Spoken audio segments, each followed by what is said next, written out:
All right, welcome to the podcast. Well, it's good to be here.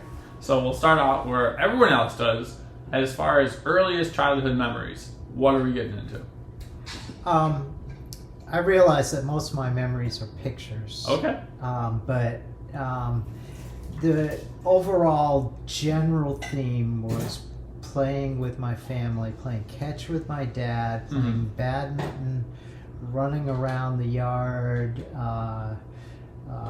just playing games with all the neighborhoods. So there's just lots of those. So there's no specific early. I don't have that. So you look at a picture and you're like, oh, now that memory more or less comes back to me.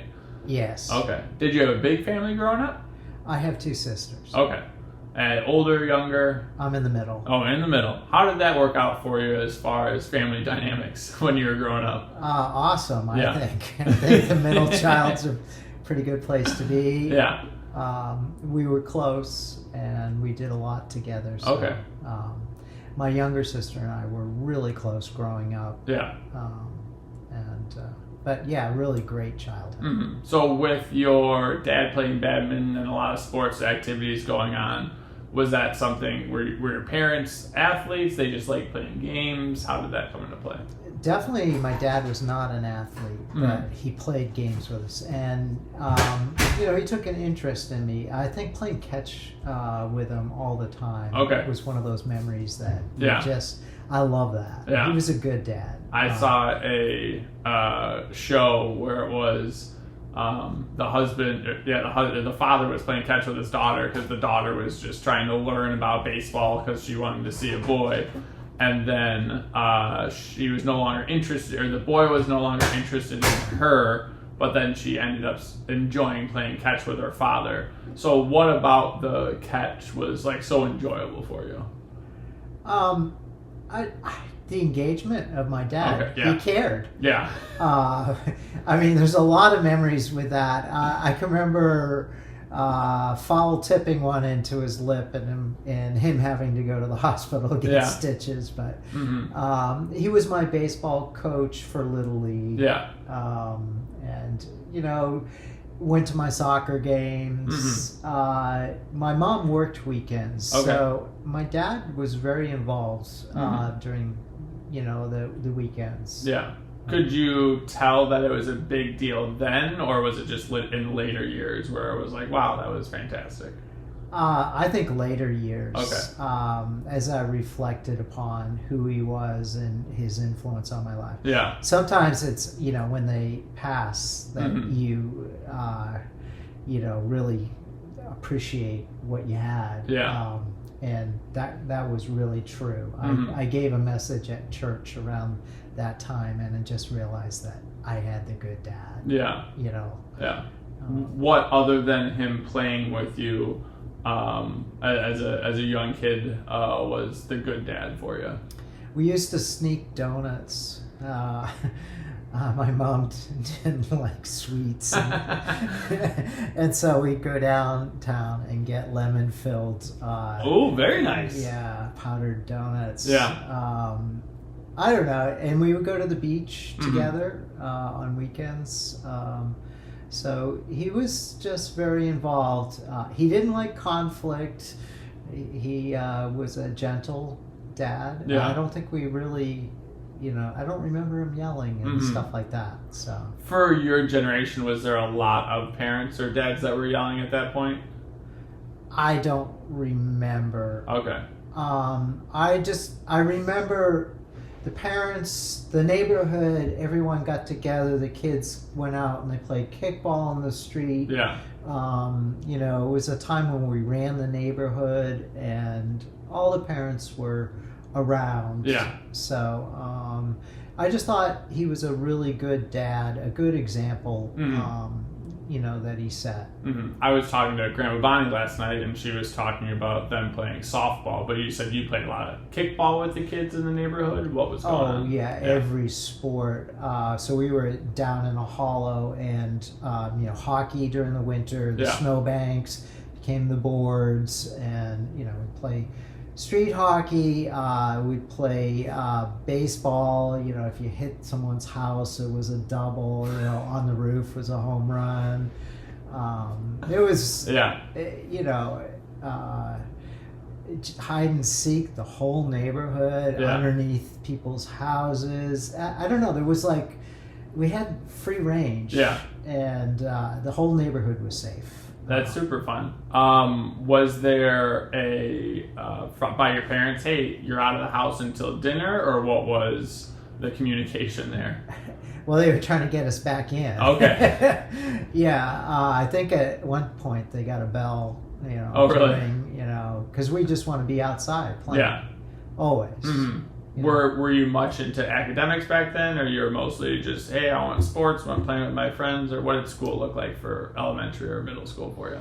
I was not great then. I mean, I think I went to a really good elementary school and I had good teachers. Yeah. But they were trying to pull me back maybe a little bit. Like, okay. I think I had to do one summer school. Yeah. There was one fourth grade teacher who we did a lot of stuff with bugs, and they got you. Yeah, I think, you know, he really helped my interest in bugs. Music was probably the biggest thing that I got out of school. Okay. As far as even grade school, we had a good music program. Yeah. Started early. The bugs, do you feel like it was the teacher, the subject, or more of a combination? I think the teacher, you know, I'm trying to remember his name. I don't think I quite have it. It's probably near. It was a male. But yeah, we used to go out and, you know, it was just sort of fun. Yeah. So I did like bugs back then. I liked walking home from school, playing in the stream, catching frogs. Yeah. You know, we walked to school. It was good. Yeah. Was math, science, English, was that hard for you, or just something you got through? English was always hard. Mm-hmm. I think I missed it, but maybe mine wasn't that. Math was always easy. Yeah. Math came along. Were you someone that had to study a bunch to get something done, or you just had to focus in class for the tough subjects? I think I had to probably do the work. Okay. And my parents, that was something that they stressed. Okay. My mother in particular was about schooling. Yeah. Really important. She was went to Michigan State, and she was a chemist. So I had two science parents. Both were chemists. Okay. And she was sort of a pioneer, but she really, you know, stressed education as being important. So I think we ended up doing all our homework. Yeah. And, you know, I think I did decent. I mean, I was between a B and an A most of the time. How was she able to stress education? Because I feel that there's a lot of different routes to do it. You could definitely bribe them with like, oh, if you get A's, we'll give you ice cream or this, or hey, you just need to go do this. It's important for you. How did your mom convey that to you? Well, and I don't know. I ended up with a book, More Tell Me Why. Oh. More Tell Me Why, and it gave you a little bit of information about everything. I still have that book. And you know, if you wanted to know about something, you could. You know, it would give you a page summary or a 2-page summary of something. And so my mom was really curious about the world, and she questioned everything. That's awesome. And that was her gift to us was, you know, it's okay to question and try to understand the world around us. You know, even as we get older, you know, we always would have long discussions about the universe and the nature of things, religion. Yeah. And I think they encouraged me, like, maybe I didn't want to go to bed, but I used to come downstairs and give my words of wisdom. Okay. I called it. But maybe I was stalling, not wanting to go to bed. I don't know, but I think that was formative for me to spend that time. I think they read to us. We had a lot of that family time of reading. Not much television back then. Yeah. We had a black and white, so it really wasn't part of, Yeah. So I think they were just active in our education, and they were interested in it, and which is good parenting, I think. What was your class size when it came to when you were at school? Small. So they did everything for education. When I was born in Woburn, which the town didn't have that good of a school system. Okay. So they... Woburn sounds like a Dr. Seuss place, by the way. Yes. Woburn, there's some documentaries about Woburn, and it's some of the super sites, cleanup sites. Okay, perfect. It was a big tanning area. Nice. And, but they didn't have the best education. The next town over, Winchester, which was something that we could barely afford. Yeah. So they made these sacrifices so that we would have a good education. Yeah. That was really the reason why I have a good education. They made sacrifices. My mom worked, 2 jobs. So she was a chemist, but still needed to work another job to be able to afford. Yeah, so she worked in the lab, and she was doing radioactive isotopes. So in the beginning eras of, using that in medicine, nuclear medicine, and as a woman, she was sort of at the forefront of that stuff. Yeah. So education was really important. To move to Winchester meant we had a really good grade school. Yeah. And the principal was top of the line, and then all the way up through high school. So.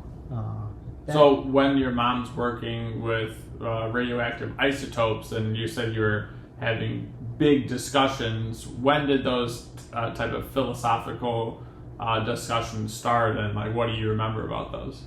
I remember that my mom was a universalist. Okay. And what does that mean? So Unitarian, very much. She questioned God and how he fit in here, and very much a scientist. Yeah. And she brought us into the lab. Her big joke was running us by the morgue. Okay. You want to go to the morgue? She brought home. We had a ton of slides of eyeballs and all these different things that we could look at. We had microscopes at home. We did chemistry. So I don't know. They really got us interested in science. Yeah. And the discussions would go all over the place, just because of the universe and what is it all about. So my mom really questioned everything, and I think that's a gift, because I don't know, the sort of the unexamined life misses so much nuance and beauty.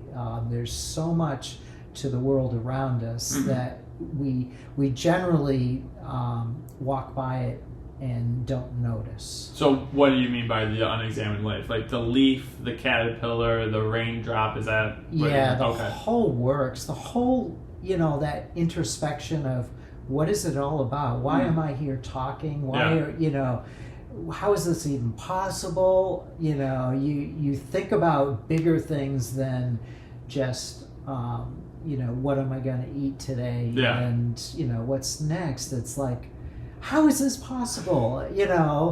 This is crazy. Yeah. It's crazy to be here talking and understanding what you're saying. And how does it work? Yeah. So have you always had the perspective of, oh, we have the wind blowing, the leaves are moving, and there's always a sense of excitement for you, or did that just steadily grow or kind of ebb and flow throughout your life?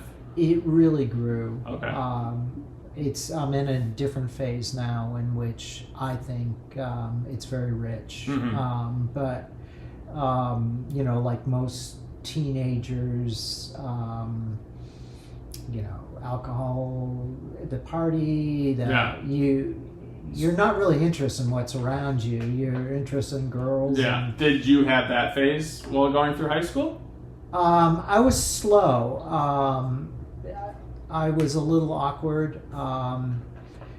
So in high school, I had music. Okay. And we were given a really good music education from the beginning. In 5th grade, I ended up with a clarinet teacher from Juilliard. Hello. And I was, and it's something my parents encouraged. So practicing was really important. They did make us practice. We practiced an hour a day. Mm. And it was really a good gift. I think it helped form my mind. Yeah. Music is a great expression. So my sisters play violin, and they were, their teacher was somebody from the Boston Symphony, and very prestigious. Yeah, my grade school teacher, played in the symphony there. Okay. So what state are you living in? Massachusetts. Okay. So education was really big, really important in Winchester. Okay. It was just, there was this area, Lexington, Winchester, Concord. Yeah.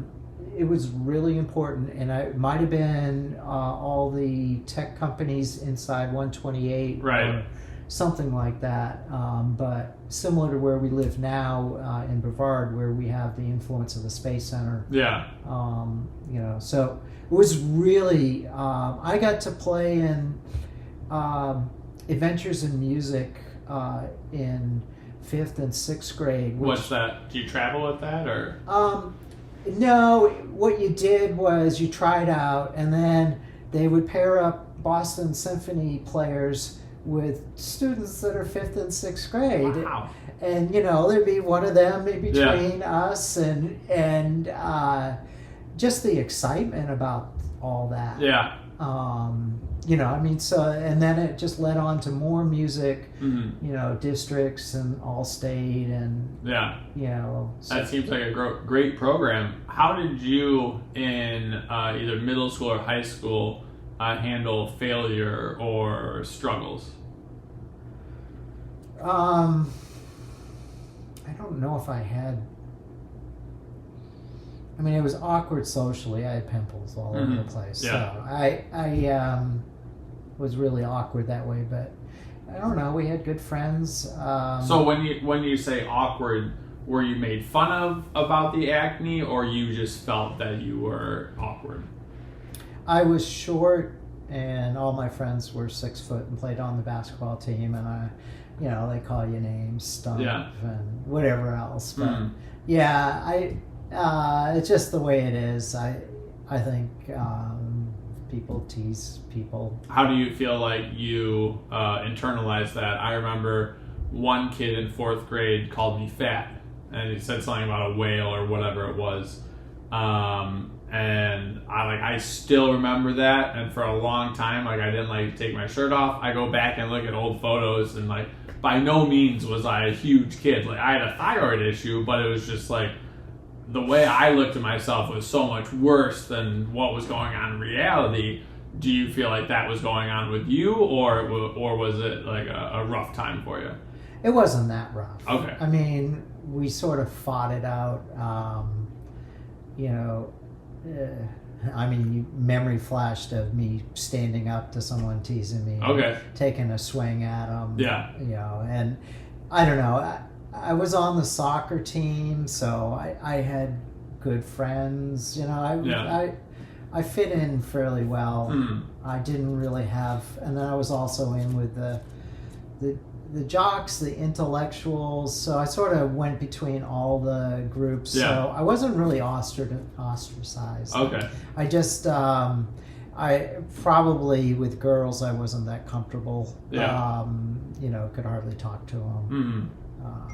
And just ridiculous things like for prom I try to call up this girl and I get this guy and I say, I wanted to ask your daughter out to prom in junior high, and covering your mic. and I said that he said to me, well, my wife. So it turns out I had called the wrong number. Oh, and I was what did asked, she say? Did she say no? And yes, I said no. So that was pretty awkward. I don't know. It was just awkward back then. Yeah. The guys stayed on one side of the room, didn't dance, and That's just what it was at that point. It was. Moving. Well, I guess we'll stay with high school. How did you pick soccer? Was that your main sport? Did you do other sports, or soccer was your main jam? Soccer was the main sport. I did Little League and up through a ways, and when I get to Major League, I didn't go in. Yeah. But we got soccer like when I was in third grade. Okay. So I got it really early, and so I wouldn't say I was a natural athlete, but I did okay. Yeah. And Winchester really pushed soccer, very early on when you consider what was going on. So it just sort of fit, and I was good enough to get on the high school team, play there, and then good enough to play in college. Do you have any fond memories of playing high school soccer? Just playing. I mean, it was a blast. I mean, I do really like the sport. Yeah. My memories again are photographs. You know how the local newspaper will take pictures of people an action shot, their hair flowing or whatever. Oh yeah, so they're in my scrapbook. Yeah. Me playing soccer. I sort of love that about the local newspaper. That was really fun. For you, when you're playing soccer, now that Adeline's getting into the sport and I have my own ideas, did your coaches yell a lot? How did they communicate? Was there a way that you wish they would have communicated with you, or what was your situation? I can't really remember the coaches in high school. Yeah. Or I think there was one early on that was from someplace foreign that gave us that little bit of extra. Little gusto? Yeah. I think they all did a good job, but not I can't remember. Yeah. It was just fun playing. Yeah. They didn't ruin it for you. That's good. No, it became something joy-filled, and essentially anything I did early on in my life, I'm still doing. Yeah. So that's wonderful. Soccer, I'm still playing. Clarinet, I'm still playing. Sort of once I get something, I stick with it. Yeah, that's an extensive amount of time that you've stuck with it. Moving from high school to college, what's the process you go through? Do you talk to your parents? Do they say, hey, you're just going to this school? Or what was your path? They encouraged us to move away from New England. And I ended up in Texas, San Antonio, Trinity University. I had 3 schools that I got into. One was Redlands in California, and one was in Denver. Okay. And I sort of went sight unseen. I went with scholarships. Yeah. And turns out they wanted to develop their soccer team. And also the music department. Oh, perfect. Yeah. So it was a fit. When I got down there, it was really hot, and I was like, what did I do? I remember August in San Antonio was just really miserable. Yeah. And the air conditioners were out in the dorm. Oh no! Yeah, it was like, what am I doing here? How did you guys stay cool? What was your creative techniques? I don't know back then. I just remember it was hot. I don't think you did. They You had sweat it out. I mean, they had it's a really nice university. Yeah. It's a great place to go. Small school. I chose small school not to get lost, and also I think in retrospect, going to a small school you can do more. Okay. So I had more opportunities where if I went to a big school, Yeah. I wouldn't have played soccer on the Okay. soccer team. Yeah. I would have got lost in it. I started out as a music major in physics and ended up an engineer. Okay. How did that weave into your plan? Engineer was just because I thought I'd never thought of myself as an engineer, but it was good. A way to form your mind, but I was really slow to accept the process of engineering as far What as do you mean by that? thinking.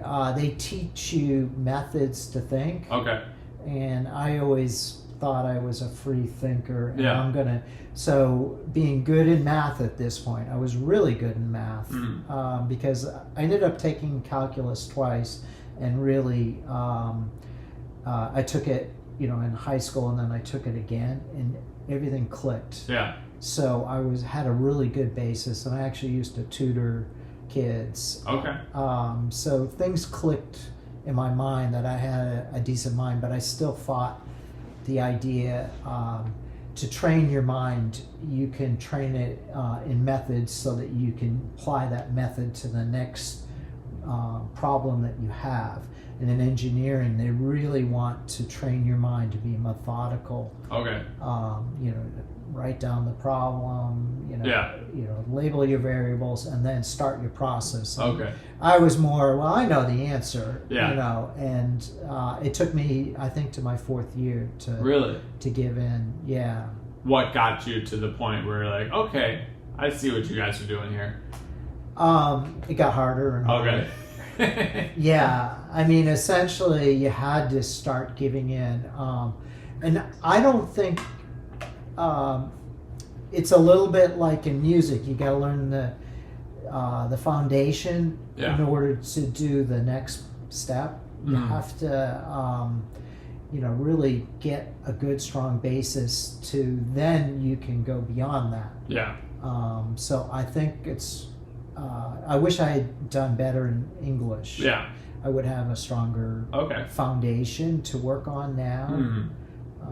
But the math and the science was really interesting, and engineering was good, and was good for me because it disciplined me. Yeah. And I think I have a tension with discipline in my whole life. That's an ongoing thing. Where do you think that came from? Because it seems like whatever you've done, you've stuck with, and you've done fairly well at a lot of the stuff that you did growing up. You still fight like discipline to practice. You know? It's like my sister said the other day. She's playing in Tampa over in local symphony. She says, "Boy, if I had practiced like this, my whole life, I wonder where I would have been." Okay. We were always good, Mm-hmm. and I did well in music. I was in some incredible groups. Yeah. Just going back a little bit, I was in Massachusetts Youth Wind Ensemble, which was a prep group out of the New England Conservatory, and which drew instrumentalists. We were a band, so winds. And we played out of the New England Conservatory, drew people from all over New England. Okay. And I mean, that was incredible. So I did that during high school. What was that like? It couldn't compare. Like, how would you compare that? As in like pressure or the big time? Like, where was that for you?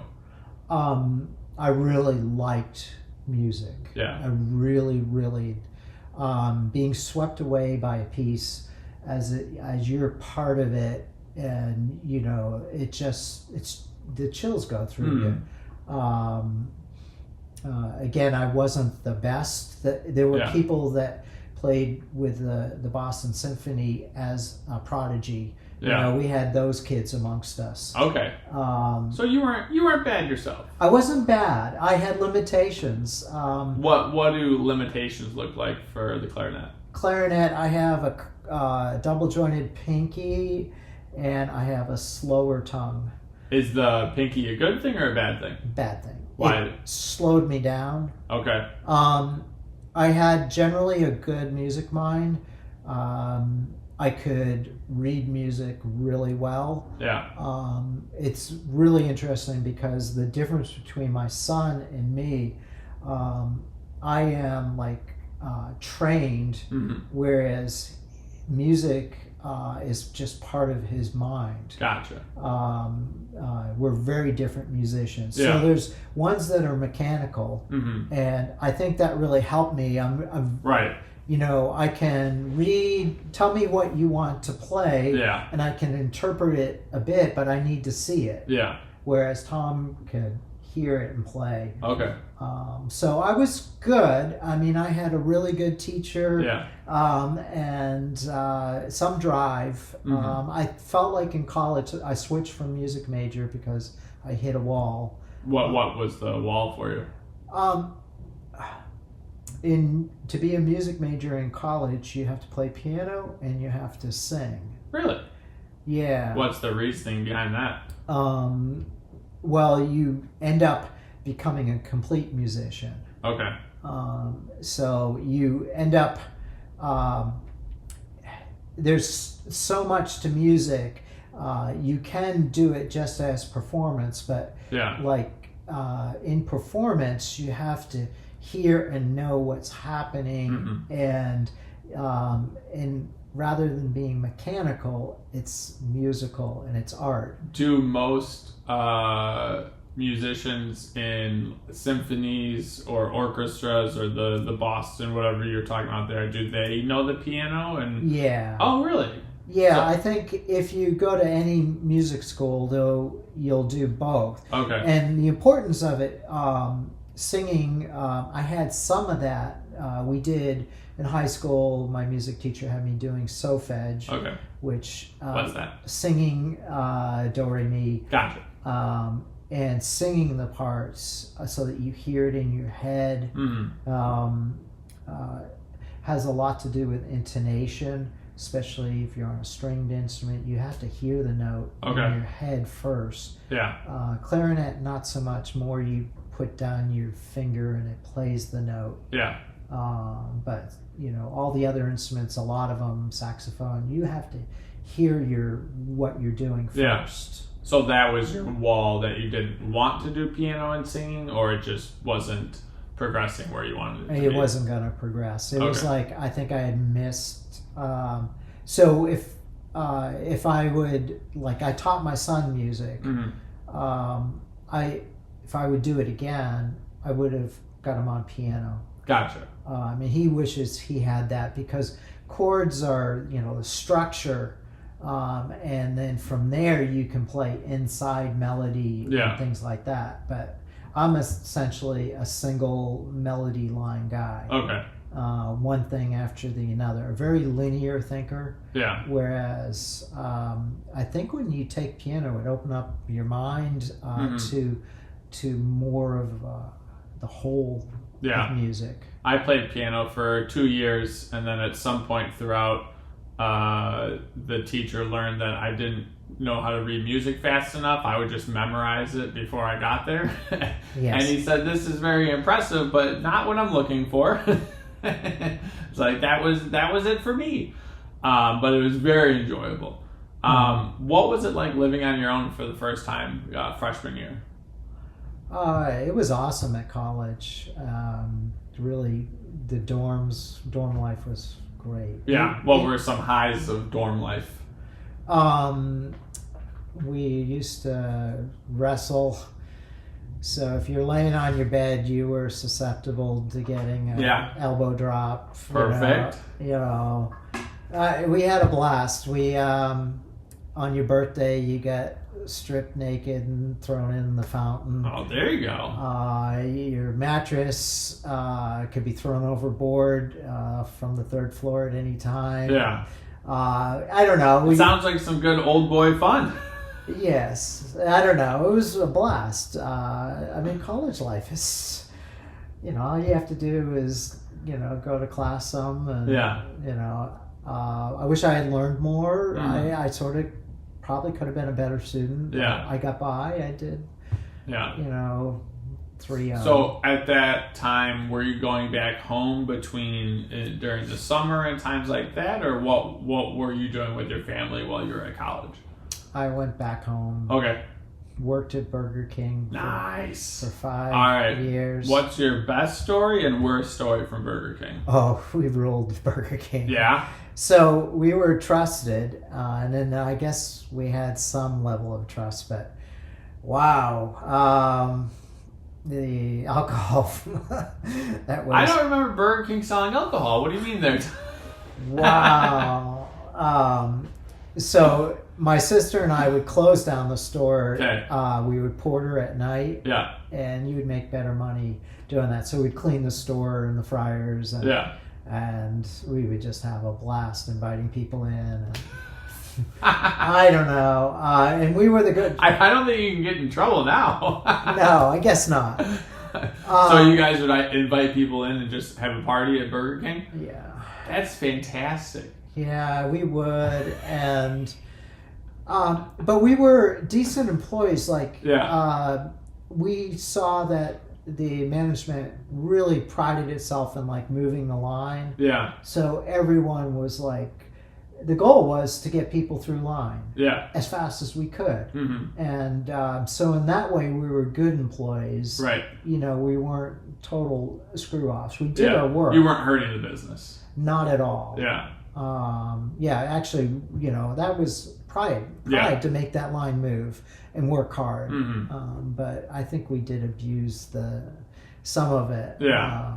It was good. College kids. You turn on the broiler and, it's a triple burger with a steak or a chicken fillet in the middle of it. With bacon on each level and cheese on each. So every summer I would gain sometimes 20 pounds. Yeah. And then have to get back to playing fall soccer. Oh, man. Get you right back into shape real quick. Yeah. Oh, Lord, that was hard. It did it every year, too. Yeah. Yeah. Hey, that's super fun.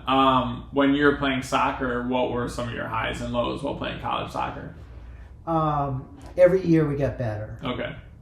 First year was pretty tough. I think we won 1 game or 2 games. We beat the alumni. It really was a rebuilding. Yeah. But then every year we got better and better, and eventually I was there for 4.5 years. So I did my 5th, I did my 4th season, my 5th year, and we were invited to a tournament. We were now doing well, and the team kept on getting better and better and better. Where did the improvement come from? Probably they started continually recruit. It was the first year that our coach was English, and he would buy the first round of beers when we would go traveling, and then tell us to stop and go to bed, and I don't know. We'd end up in our huddles, and it smelled like beer, sweating through our pores. But generally, that's fantastic. It was fun running around Texas. Yeah. Just playing. How did you guys refuel in Texas? How did they have Gatorade back then? They just gave you salt tablets. Gatorade. Yeah. I cramped a ton. Yeah. I remember one trip on the way back from Houston. we had to stop on the highway because my whole body cramped. Yeah.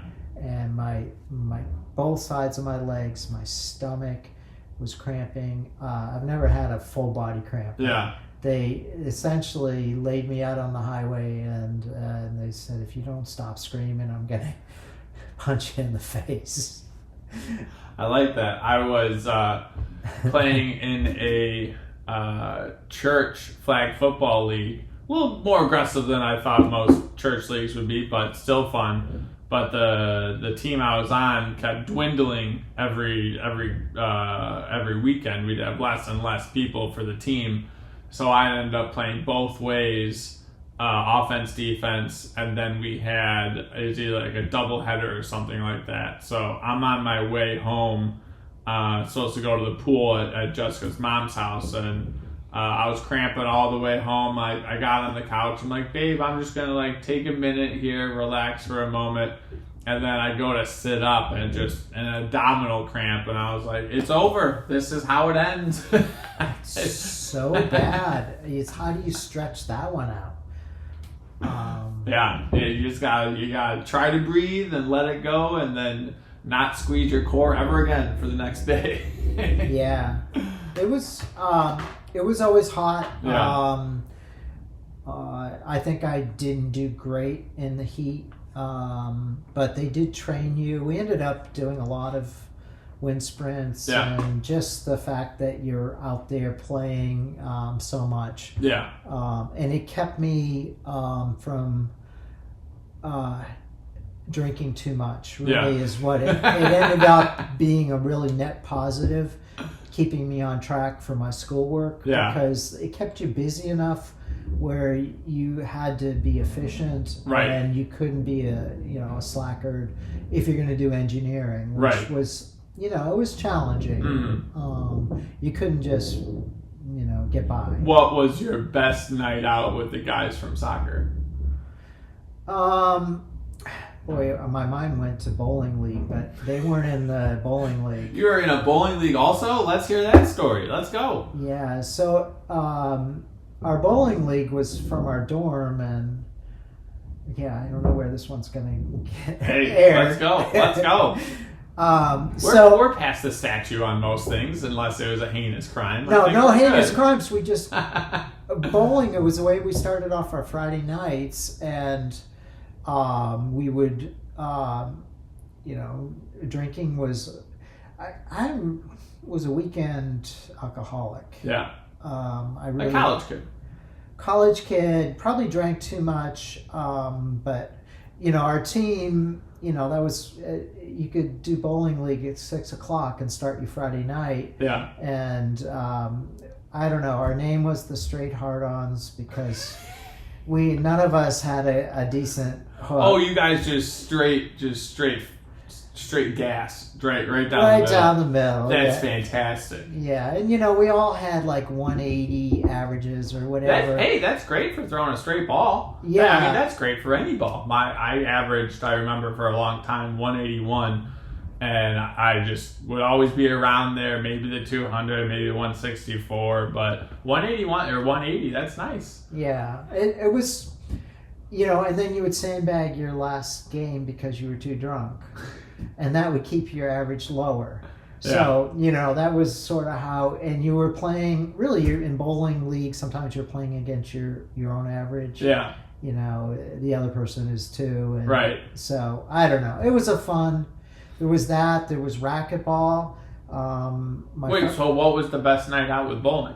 The night we had punch, and when the 12-pack went on the head, and that just like all the distractions of the bowling alley were now simplified through the hand Oh, you were bowling with that. Yes. So that that's fun. Then you looked at the arrows and your back to, didn't matter. You couldn't walk. All you could see was that. So I thought that was really fun. That's pretty good. All right. So then you got racquetball. Racquetball was so much fun. Yeah. We used to do state tournaments. And that was a regular. So did you have more hours in your day than people do now? I feel like you're just getting so much done. Yeah. Yeah, I mean, and then we did intramurals, all the time too. But racquetball was just a regular.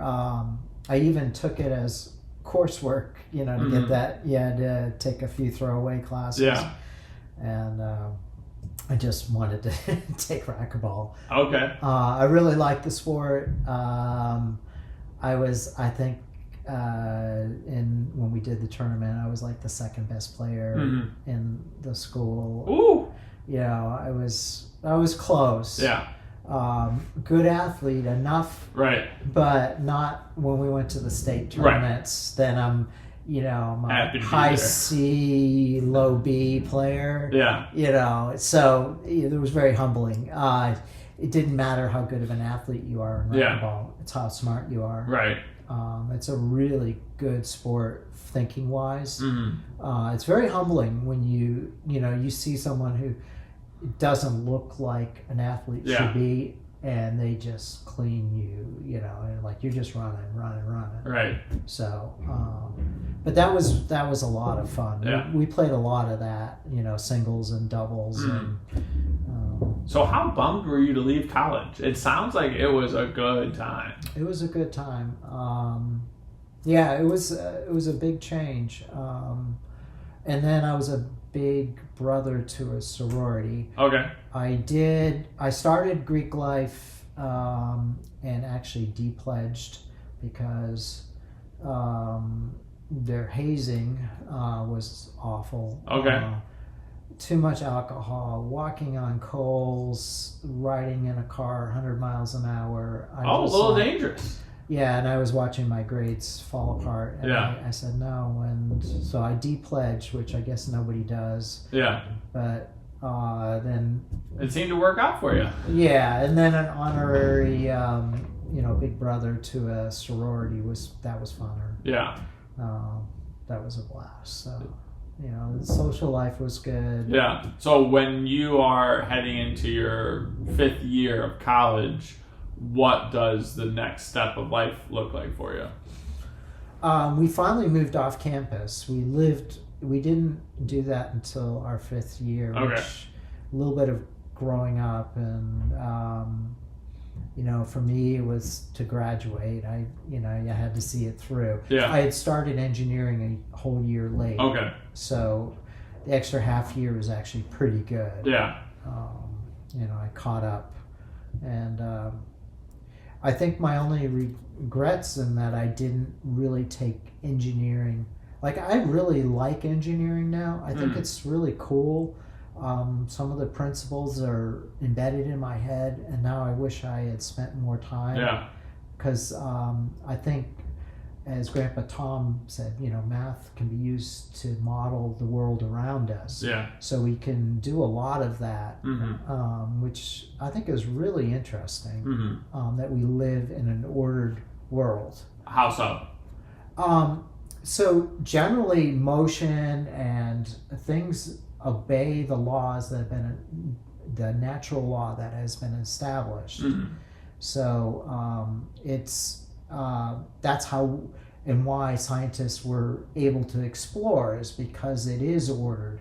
When they start looking at the skies, before they can really see things, they're like using mathematics to say there should be something there because of the way things are moving. Gotcha. So, which I find fascinating. I love that age of science in which they really looked at the world and all the foundational principles which I was learning in engineering school. Fluid mechanics, and motion and electricity. It's all very it can be modeled. Yeah. Even if we don't understand it. Right. Which generally we don't. Which is, I think, the mystery of this world. Yeah. Which is really cool. So when you say it can be modeled, even though you don't know exactly how it works, you plug in A for A, B for B, and the math works out, and you can kind of see what's going to happen. Yeah. Okay. Yeah. Like light, you can model it as either a wave or a particle. So either one of those, you can explain it. as a photon or a light wave Right. frequency, but neither one is exactly right. So, What do you mean by not exactly right? well, it's energy, but we don't know exactly what it is. Okay. There's a lot of things we don't understand, like we know gravity. We can model it, Right. and we can actually predict the future. Yeah. By the equations, Mm-hmm. but we don't really know exactly what gravity is. Okay. It's like it's like a field. Mm-hmm. How does it move our particles in us? How does it hold us down? Yeah. It's like a string. I think that's the mystery, Mm-hmm. is that there's so much that if you really got down to it, we don't know. Yeah. But we can use because we understand the traits of the world around us. Gotcha. So with science and engineering, you can more or less make predictions off of what you do know. Right. Okay. So going from there, are you working internship at engineering firms, or where does that bring you job-wise? I ended up in the plastics industry. I didn't want to be in the defense contracting. I had Oh, that was an option for you? well, definitely if you're going out as an engineer. Yeah. My dad and mom worked at Raytheon. I could have been working in those fields more easily. Did they have to sign NDAs for the work that they did, or they were just suggested not to talk about what they were doing? I think whatever they were in was not that sensitive. Okay. But yeah, I don't. I think it'd take a while to remember what they ended up working on in Raytheon. Mhm. But they were in the chemical side of it. Okay. So it's something to do with gold. Yeah.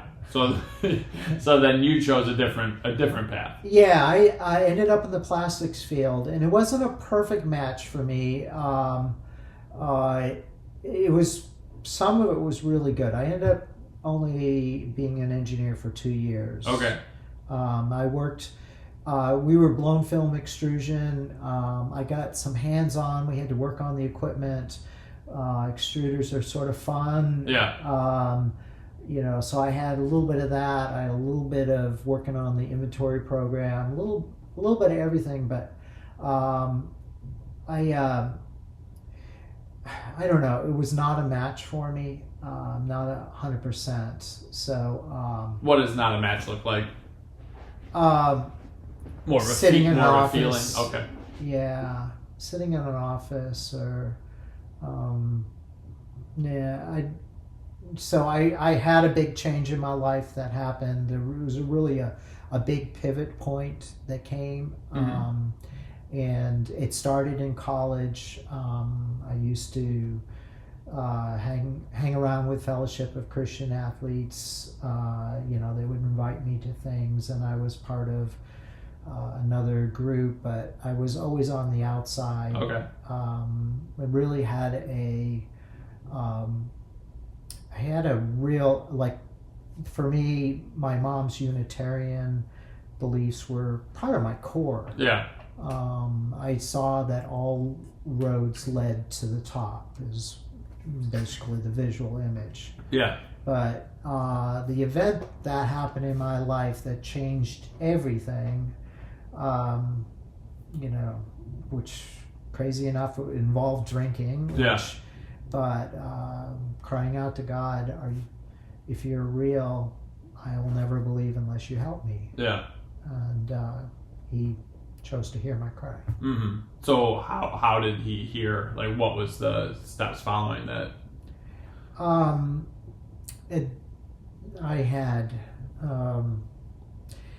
What followed was I ended up quitting engineering.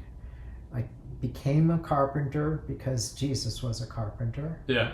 And so I really restarted that whole thing. I started volunteering at a hospital, a rehab hospital. Mm-hmm. and I would go around to the floors, and I would play my clarinet, and I would play cribbage, and just spend time talking to people in the hospital. Yeah. Part of it. If you don't mind, what was the cry for help from? Did you? And I will mention about 75% of the guys on the podcast at some point they've had suicidal thoughts, or they don't, they're depressed or whatever it is. But for you, what was the scenario that you felt like you needed to hear from God? I was really struggling with the core question of who is Jesus. Okay. I had fallen in love with him Mm-hmm.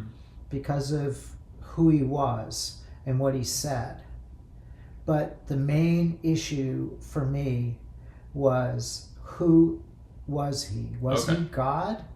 And if he was God, to me it meant everything. Okay.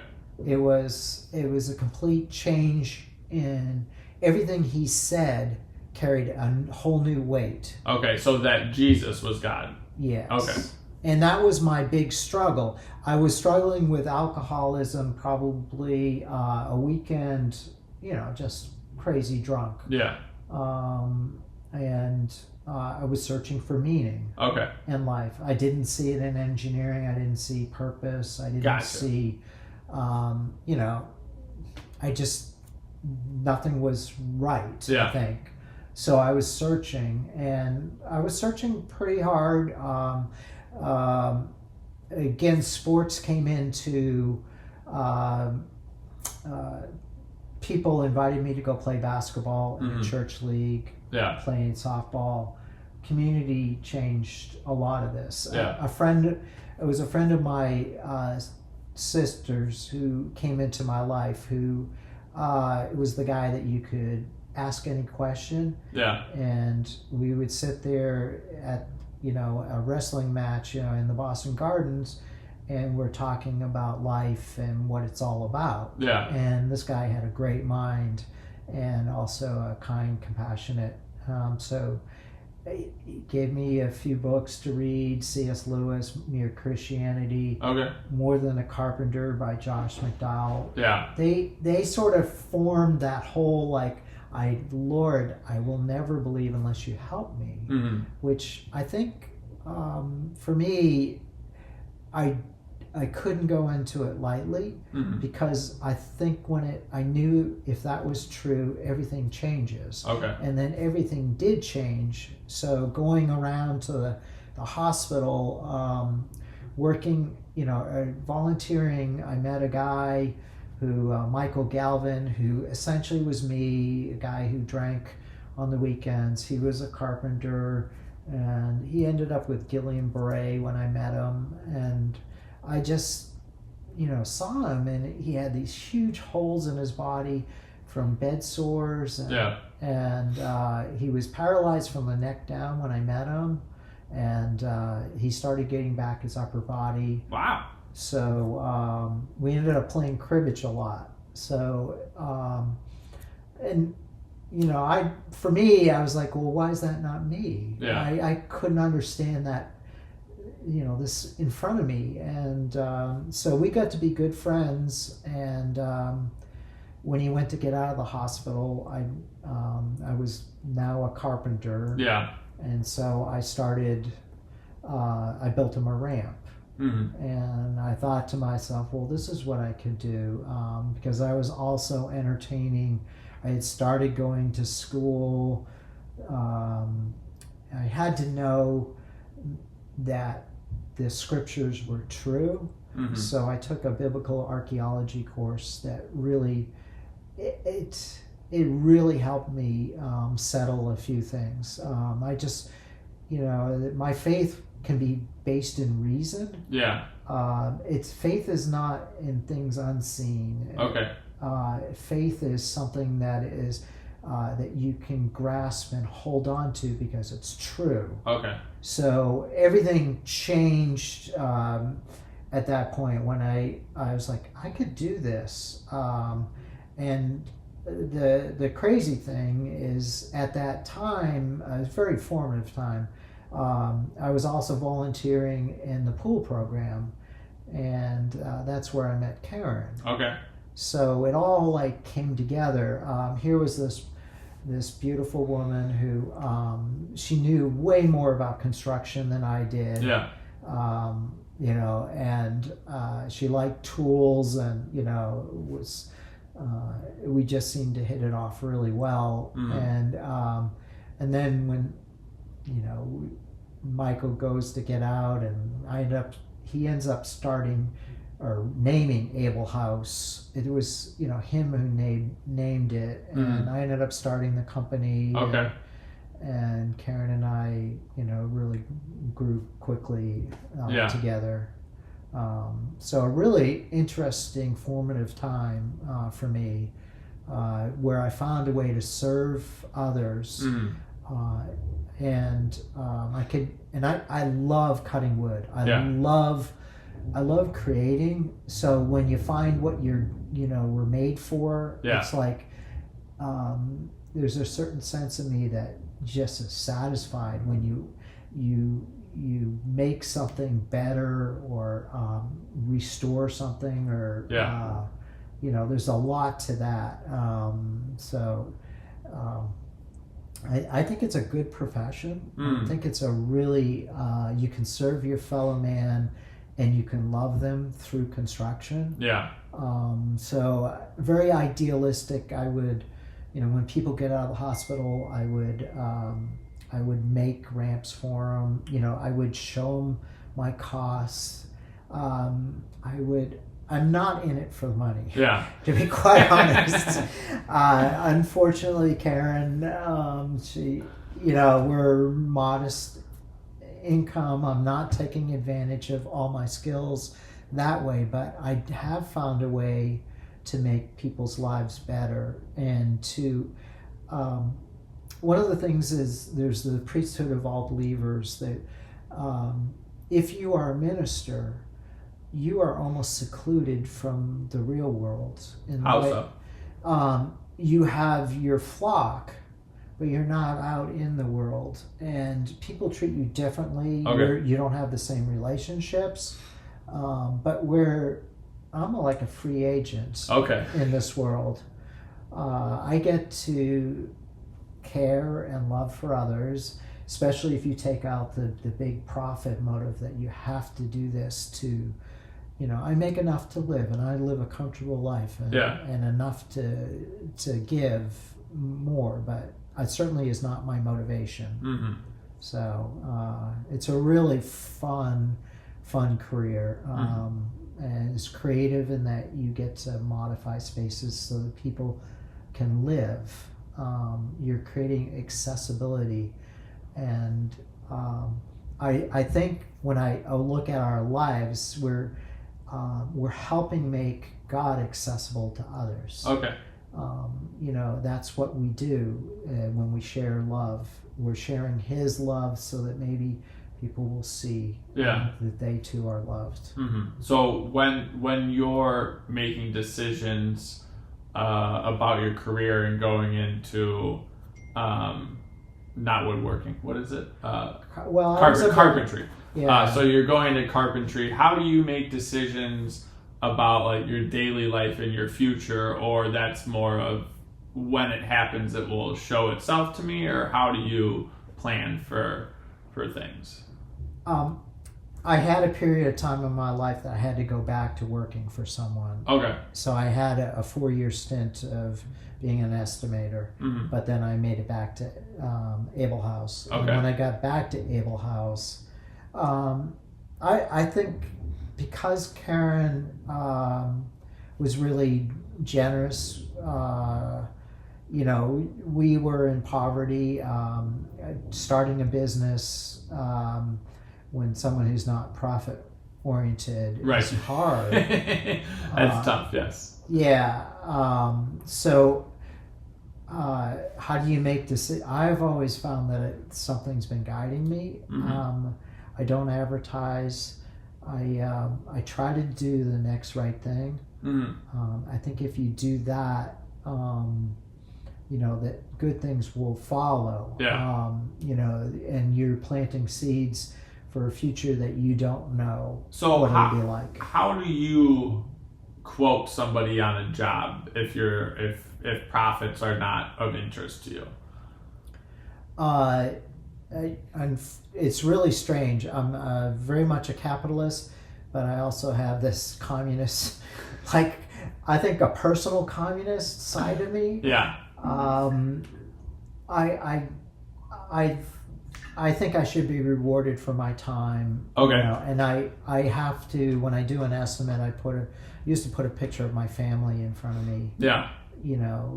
Trying to remember that I have to provide for them, and I need to. Right. So that's the only way I was able to do it. But essentially, when I do my estimates, I see how long is something going to take. I add on a really modest profit margin. Yeah. 10%. Okay. And and if you consider all your costs. Right. I don't have profit to show. Yeah. I've built a business, but it's so if someone comes to evaluate or purchase your business, they'd say, "Hey, what are you doing here? You could do so much more." What does it look like compared to the other people? Say there's a $5,000 job, or give me an example of what you would be versus a competitor that's doing the same job. Like, give me a ramp that's maybe 5 feet long, or what's one of the things that you traditionally do? So when I would estimate something, I would, since I was a commercial estimator, I could do the materials well, and and I would figure out what they are, and figure out what my hard costs are. Yeah. And then I would do labor, and I was doing labor at $30 an hour, and I think I'm up to $45 an hour. Yeah. Where you look at your plumbers are at, for one plumber they're $130. Right. And I'm employing them, and I think. Now that I have an employee, I have to be much more careful. Technically, I'm paying my employee more than I'm paying myself, but I'm making profit now. Yeah. I have a new adventure, helping someone who got out of prison. He was somebody who I coached soccer with and fell hard, and I'm trying to set him up for my business to give it to him. Yeah. So when you said going to sell it, I won't sell it. I'm just giving something that he's investing in right now. Yeah. And we're starting year 4 together. So and he's doing great.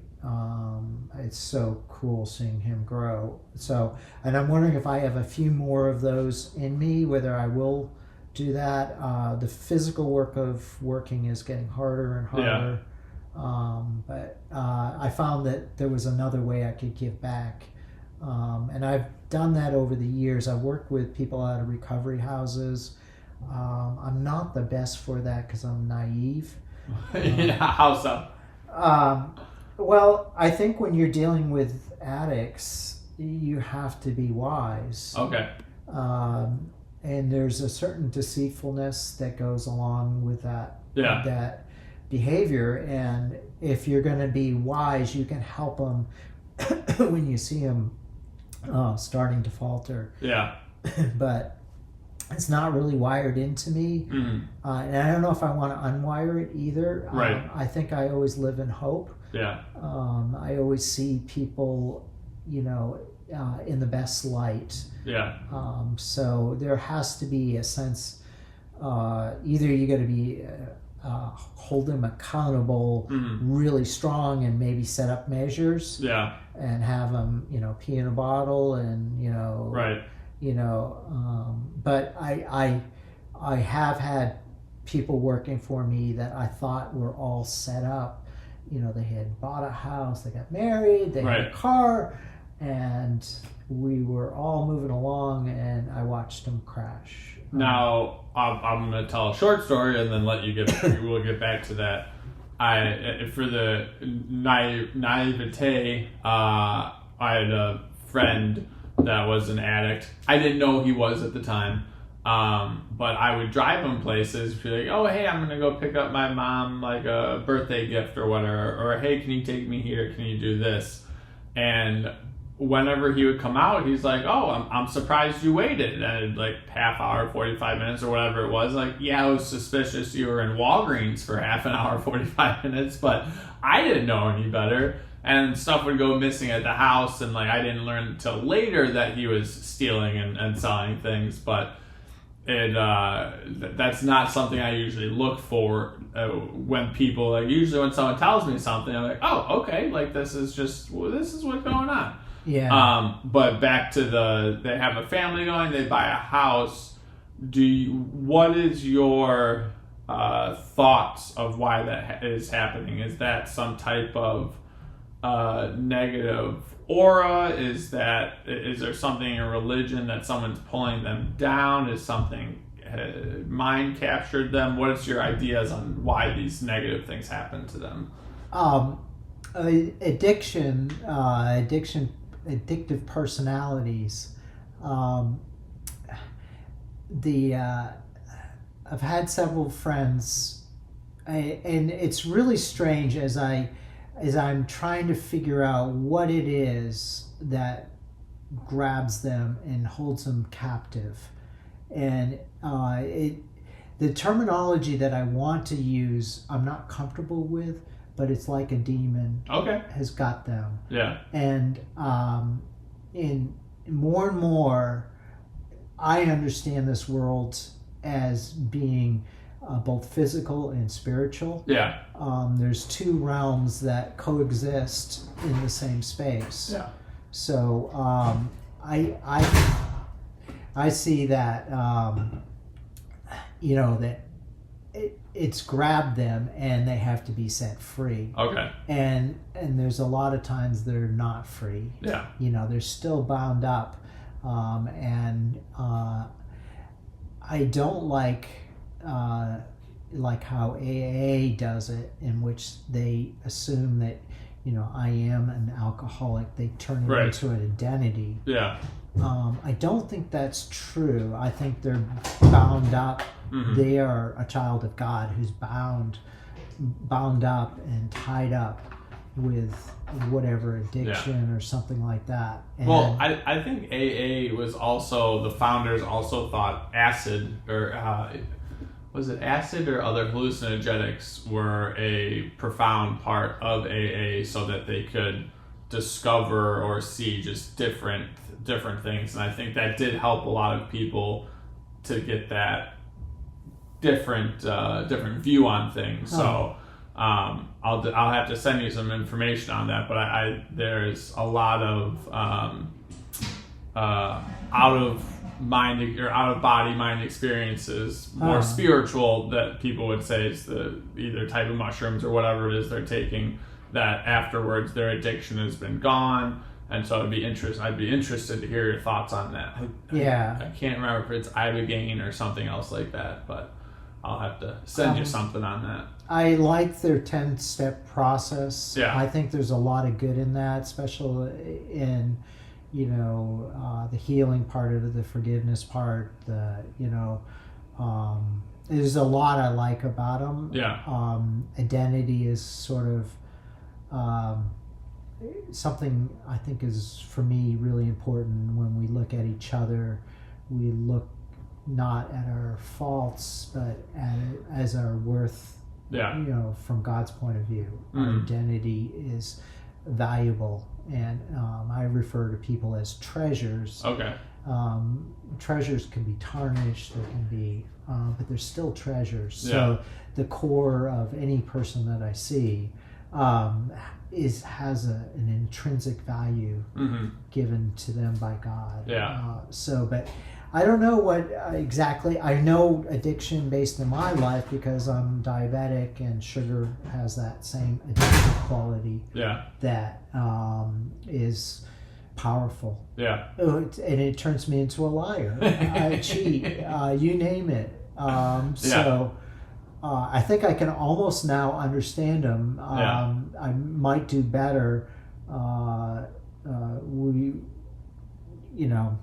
Well, I mean, I love gambling. When I was, I think, like 18 or 19, I was, we'll call it Uber before Uber, and they would pay me through a different bank account because the woman worked at a bank. So I would bring it from that account and just put it straight into my gambling online. So my mom wouldn't know, because she would be able to see my other accounts. But that high, whenever you're winning money, I at some point had to put a stipulation that I'm not going to go to any casinos nearby. I'd have to go to Vegas. But then I ended up going to Vegas a lot. So it was a very fun and exciting time. But I have to keep a very tight leash on the things that I enjoy that are addictive. That's why I don't drink, and I don't have anything against it. I know I would have a great time if I was drinking, but I might have too good of a time. So I feel like you look at the spiritual as God has decided. I try to look at things as a numerical. If you look at somebody's life and you put them into a computer, and now we have AI, I feel like you can figure out what their decision is going to be given these options are given to them. So the way I look at somebody, if they've made a quote-unquote bad decision, I'd be like, okay, well, if I would have grown up in this family, if I would have grown up in this scenario, if this is the million things that would have happened to me in life, would I have made that exact same decision? Most likely, yes. So when I'm trying to think, look at an addict or someone that's just down on their luck, or like, oh, why don't they try harder, whatever it is, it's really hard for me to understand, like, oh, did a butterfly need to flap its wings 10 years ago to fix wherever their situation is? Do they have a decision on what's going on? So the religious part I've gotten closer to the more that I've been around life. Yeah. Because I feel like everything, when you're younger, I didn't like to have unknowns. I like to have material things that if this happens, this happens. For me, science was concrete. The older I got, I found out science was not as concrete. There was a lot of things we don't know. So when you're working with somebody like that, when we're going through addiction and stuff like that, are you looking to fix them, to understand? Like, what are your goals at that point? So I think our role in life is to love one another. Okay. Which is different than fixing them. Yeah. There's the people that I know that are healthy, that have lived through their addictions. Yeah. It wasn't so much trying harder, okay, but surrendering. Okay. And I think there is a God-shaped hole in all of us. Okay. That we were made to be cohabitated by God. Mm-hmm. That was the intent, is that we weren't to do this alone. And so a lot of the spiritual practices that I encourage people to do are ways to connect with God, who is the real source of our change. Yeah. And a lot of change, I do a lot with the butterflies, but change, what we consume helps change us. Mm. So with the butterflies, if they eat what they're supposed to eat, they can become a butterfly. As a caterpillar, if they eat exactly what they're supposed to, they will transform. And there's a sense of that. What's going on in our lives is that we're not consuming, we're not allowing in what is good, what is right, what is true, what is noble. So transformation is possible. First of all, an addict can change. Yeah. That's my premise, is that isn't their identity. Mm-hmm. My identity is not as a sinner. Yeah. Although I sin. Yeah. That isn't my identity. Right. So if we practice, we can change. Yeah. And we can become who we were meant to be. Mm-hmm. Which I think is people that are generous, Yeah. kind, they forgiving, all those traits. I think everything, and I see the world as God intending. I think these hands were intended to caress, not to fight. I think there's inherent design in everything I see, every flower I see. I think God intended for me to see that at this moment. It's a gift from Him. This whole life is Him running ahead of me and allowing me to live into this wonderful life, so that I may know Him and trust Him, so that my life can be one hid with it in Christ. It's His life and my life together, that He is empowering me to love and live. So I don't know, I went on that little No, I like it. You mentioned at the beginning to love one another. How is it that you love yourself? Is that something that you focus on? Is that, do you have to lead from within on that? Or what's your thoughts on loving yourself as well? Yeah, I think our church motto right now is E3, which is loving God, loving others, and loving yourself. Okay. I think it is important that when we serve others, one of the main things is we're not God. Okay. And that we have to sleep. We were designed to be dependent creatures, not to be on our own. That we have to care for ourselves. So it's a really big, important part of it. A lot of the spiritual formation stuff that I do helps focus on that. It's hard to love others if you're not loving yourself.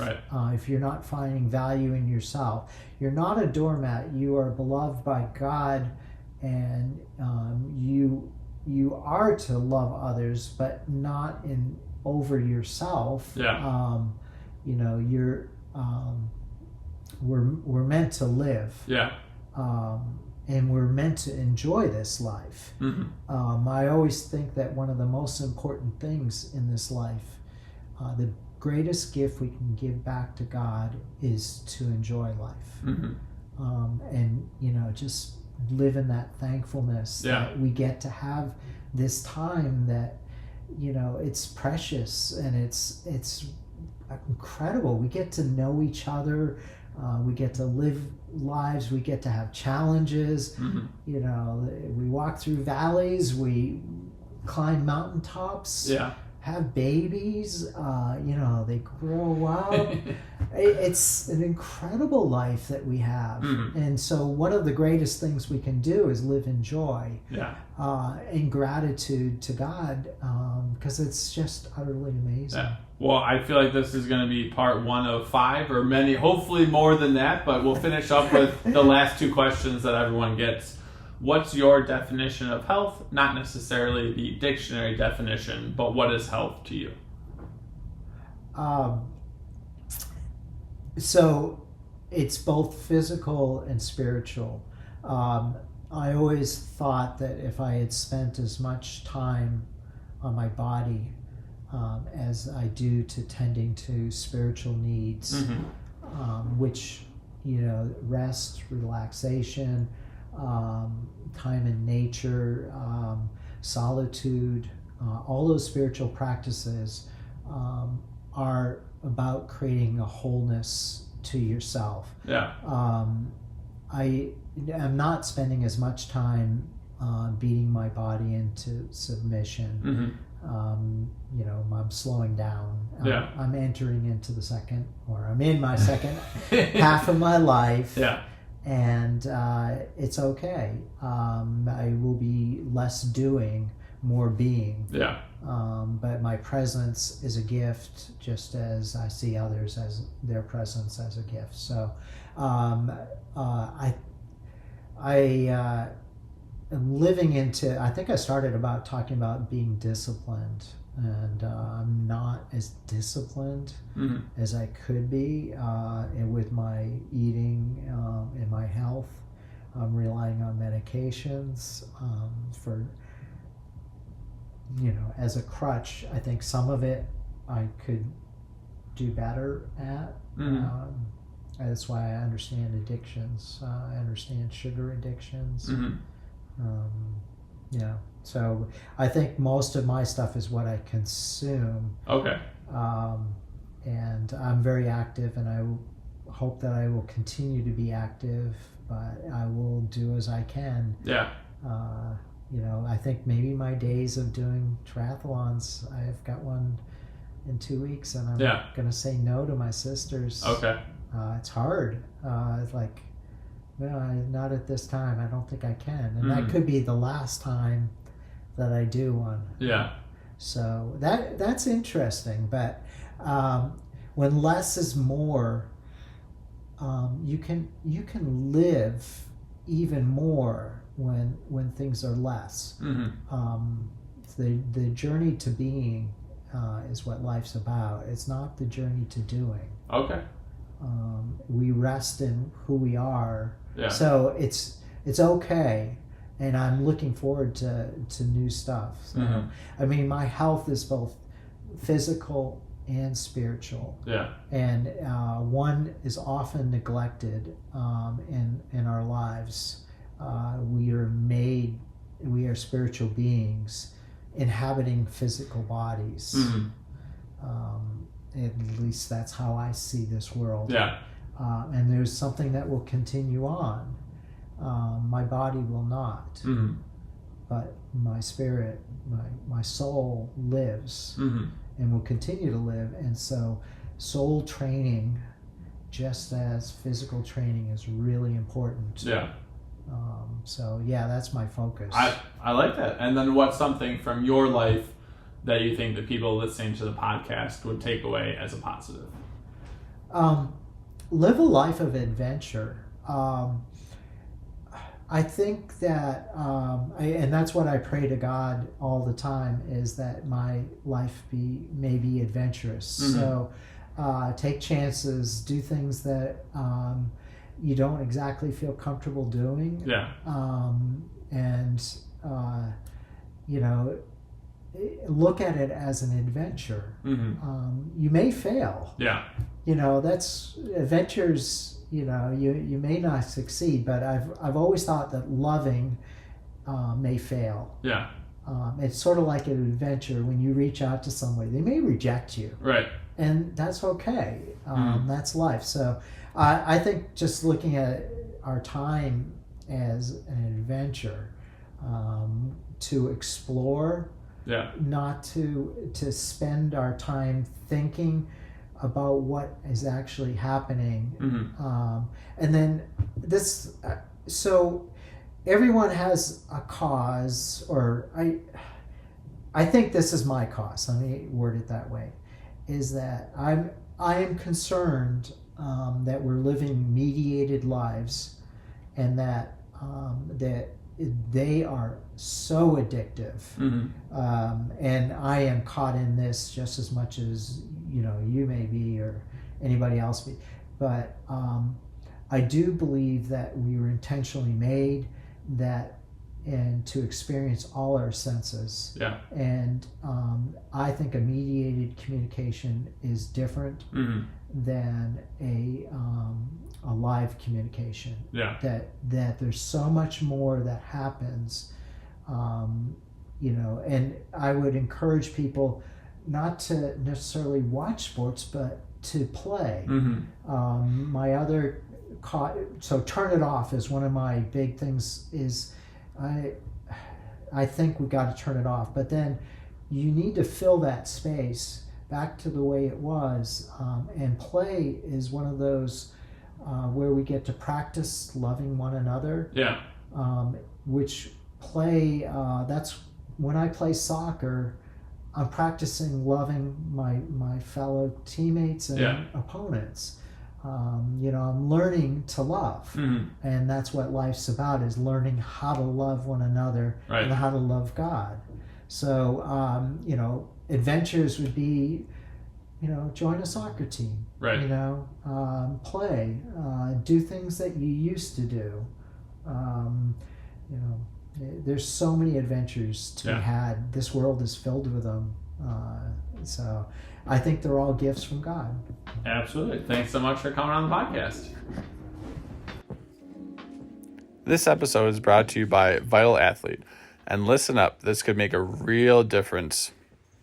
I've been using Vital Athlete Freeze Roll-On for the last 6 months. I stopped using regular painkillers about 10 years ago because of the negative side effects on your liver and kidneys. Vital Athletes understands this. They've created a CBD roll-on specifically for pain and injury relief. Their Freeze Roll-On gives you fast-acting relief right where you need it, so you can keep going. If you care about getting the most out of every workout, then Vital Athlete is for you.